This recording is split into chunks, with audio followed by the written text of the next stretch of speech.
On this new short tutorial, I'm gonna show you how to reset Facebook watch page.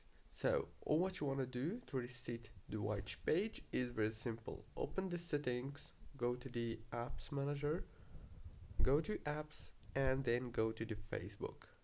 After that, you have to click on the force stop to stop running the app in the background of your phone. And after that, click on the permissions.